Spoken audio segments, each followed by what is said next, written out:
1, 2, 3, go.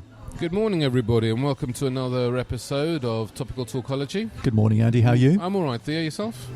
Well, I had a little bit of a cold coming again, but I think it's at bay. Yeah, get over it, man up, and ride it out. Actually, there was an article the other day in the BBC website, actually, is that should people take time off work with a common cold? I didn't actually read the article, but obviously it's a question that's actually been put forward. But the thing is, if you give everybody a virus in the office, you can literally have an impact on the whole office's work performance. Yes, you do. And if I was running the office, I wouldn't want anyone actually turning up and infecting everyone else. Yeah. I mean, mind you saying that, I've actually went and seen clients with a bad cold, and it's not, you really can't perform, you can't function properly because you need your cognitive performance to be able to deliver. Anyway, that's not what we're talking about today. What we're going to talk about today is an article that Theo pointed out to me, which is about loneliness and how that is actually worse than actually being overweight and smoking. So, do you want to kick us off on that one? Well, it's very interesting because there's so much research pointing to this. Anything that deviates from nature is going to be bad for you. Therefore, we are pack animals.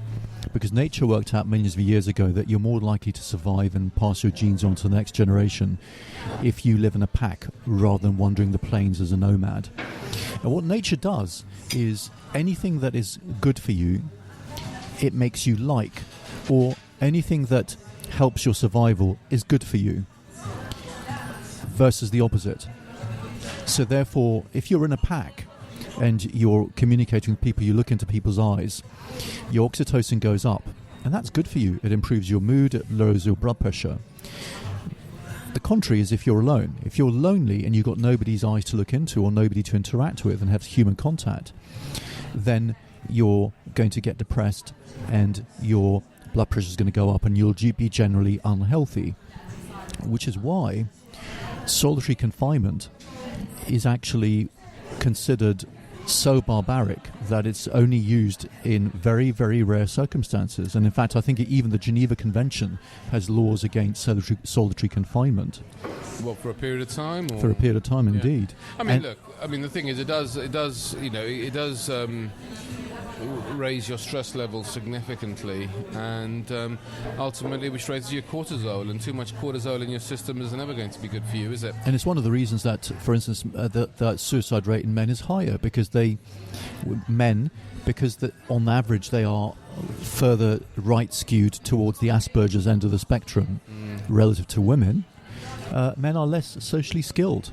And here's the thing. And they commit suicide more. Yeah, and here's the thing, and this is one of the reasons probably why you're saying an increase in it right now, because it's the way the market landscape has sort of seemed to have moved in that direction. Because what you're seeing now is that people are now, a lot of them are actually working for themselves. They're calling it the gig economy, so people are going from gig to gig to gig to all these small little contracting type jobs.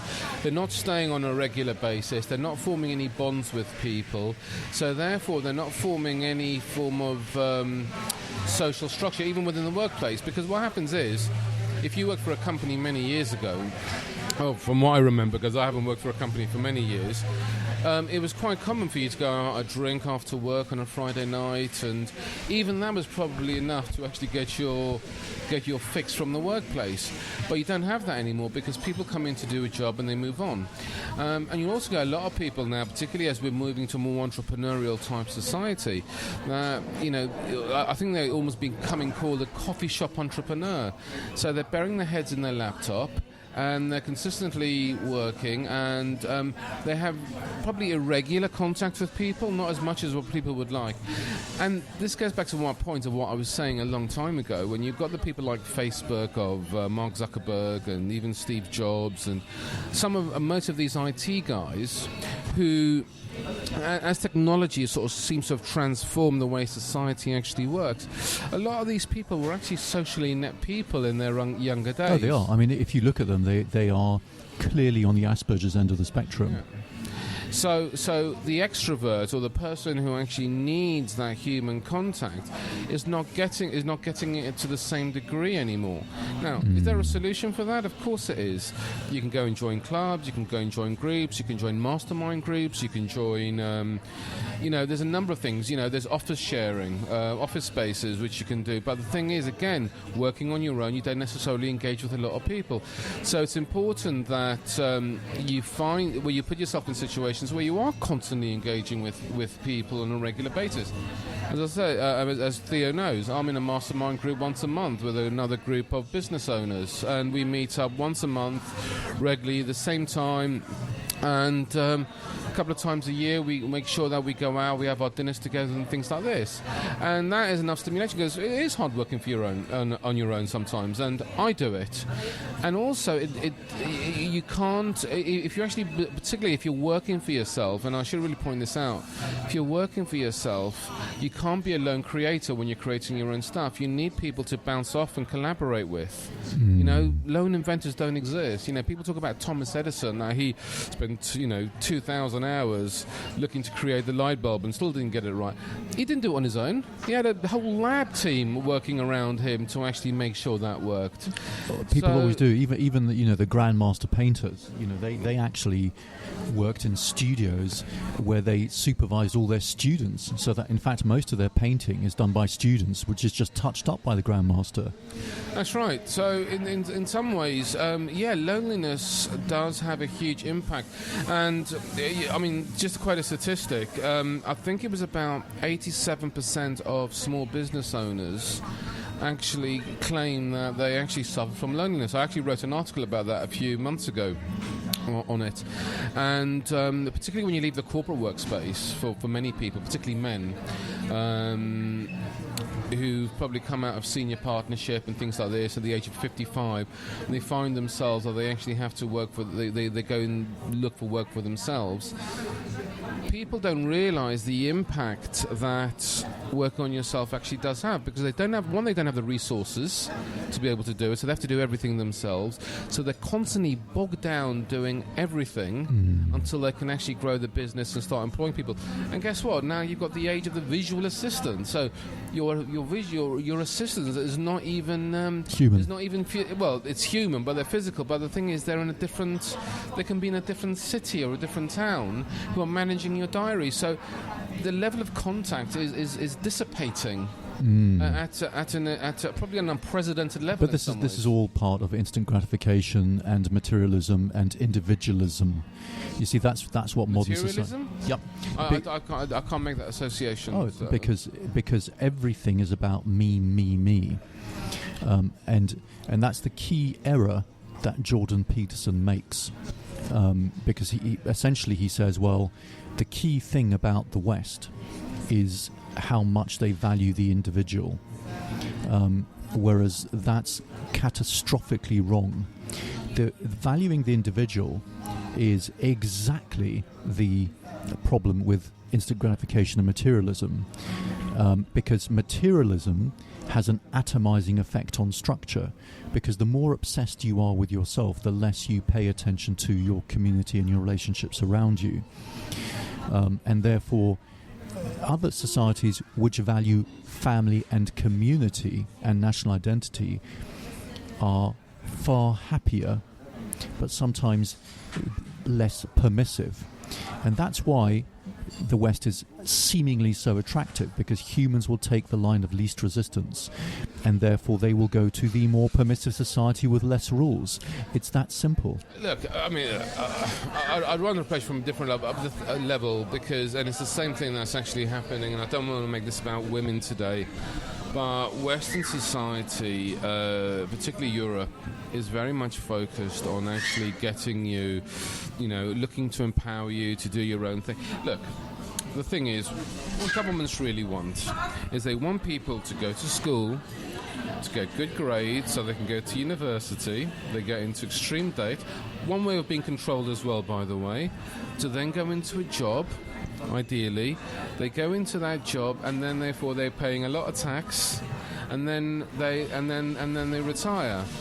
And the thing is, if you actually want to actually have a good standard of living these days, that doesn't work anymore. And as we're getting more entrepreneurial, you see, government, I mean, particularly like people like the UK, and even though people call Sweden socialist, it's a successful socialist structure. It's not, because the thing is, they're all one. Maybe the wealth distribution side of it is one thing, but when it comes to wealth creation, they're very much focused on wealth creation. And the thing is, but everyone has to pay, from the middle classes right down to everybody else. So it's not, they're not going to kill the goose that laid the golden egg by just targeting the 1%. Everyone has to pay a lot for it. I mean, I think it's about 50% tax for the even for the middle class. And even then, they've still got to pay 25% VAT. You know where there's a problem?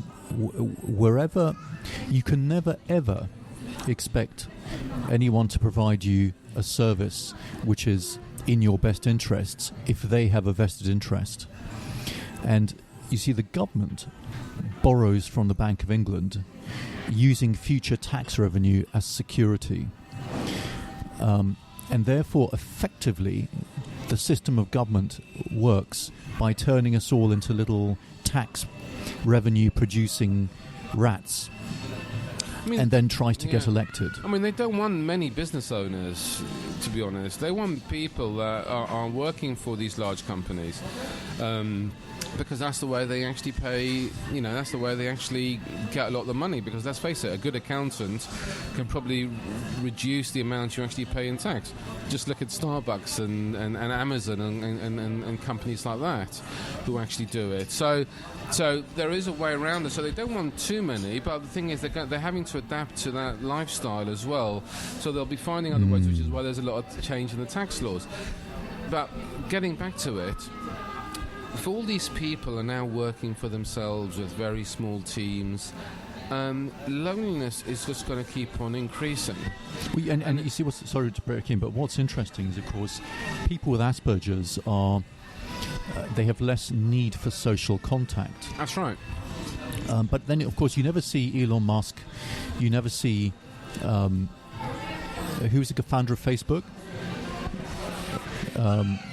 Mark Zuckerberg, and you never see Jeff Bezos. They don't give lectures; they get interviewed because they are not capable of giving interesting, useful lectures because they don't have that social nuance of being able to do that.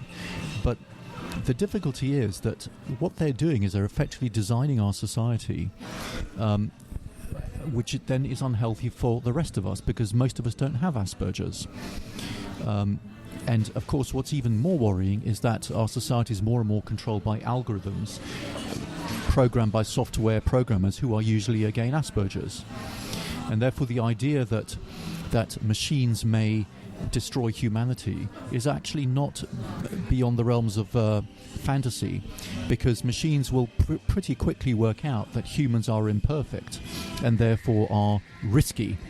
Because, of course, human behaviour is emotional rather than logical. Whereas into the whole Terminator type programs. But it's dangerously. You can see how it would work.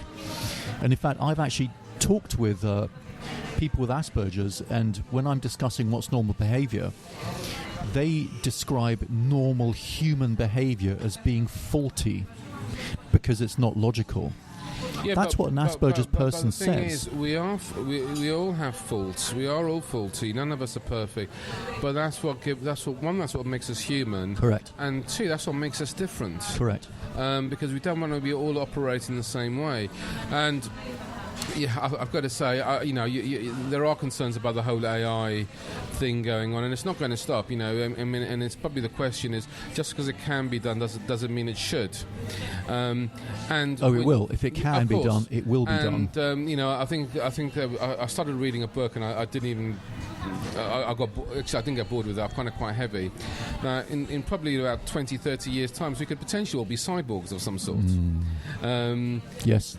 And, so part of us is going to be machine, part of us is going to be human. But going back to loneliness, okay, because, of course, the more machine-like you get, the more lonely you get. But they've even done reverse studies. So they've shown that if you ask a millionaire what will make them happy, they say doubling their money.